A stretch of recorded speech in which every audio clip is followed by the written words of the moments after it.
Hi, my name's Steve Killelea. What I'd like to do is talk to you a little bit about the positioning of peace in the 21st century. The 21st century peace is different than any other epoch of human history.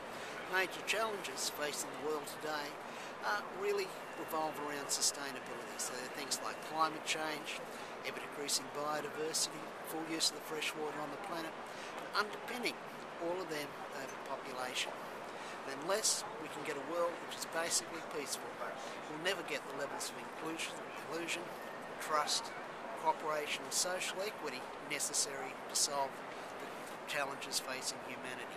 Therefore, I'd say to you, peace is a prerequisite for the survival of society as we know it in the 21st century.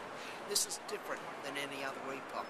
In the past, peace may have been the domain of the altruistic, but today, peace is in everyone's self-interest. This really changes the dynamics and way we look at peace. What I'd like you to think about, peace is not really very well understood. You look up in a dictionary, the opposite of peace is war. Yet we all know that peace is much richer and much more nuanced than just the absence of war. I'd also like to share something with you. I developed the Global Peace Index, which was the first study ever to rank the nations of the world by their peacefulness.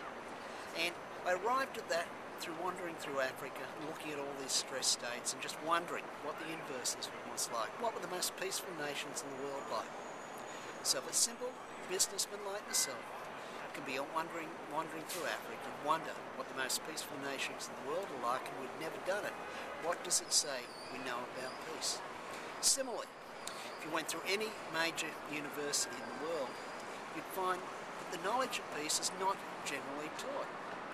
So, there's no course I know of anywhere in the world in literature which teaches the literature of peace. Yet there are profound works which have been developed on the literature of peace. Similarly, if you go into any of the economics departments anywhere in the world, you won't find a chair on the economics of peace. Yet there are profound benefits to business through peace. In fact, the Global Peace Index establishes a lot of statistical relationships between business, peace and economics. Similarly, if you went into any history department, you won't find a course on the history of peace. What you will generally find that actually history is the study of war. If we look at the Global Peace Index, what you'll find from that is there's lots of correlations which have been able to be made between peace. Sorry, I'll cut there and I'll start again. The Global Peace Index was the first study ever to rank the nations of the world by their peacefulness. What we did was took the absence of violence as the measurement of peace. And then by correlating other indexes and tables, we were able to come up with a lot of the fabric of peace. So by measuring the internal and external peacefulness of the nations, correlating them together, ranking them in index, then ranking and then taking and correlating with the ranks of other indexes, we were able to determine a lot of the determinants of peace. So, and some of these determinants would be things like well-functioning government. Democracy didn't correlate as strongly. However, well-functioning democracies correlated at the highest level. Low levels of corruption correlate with peace, as does the mean years of schooling.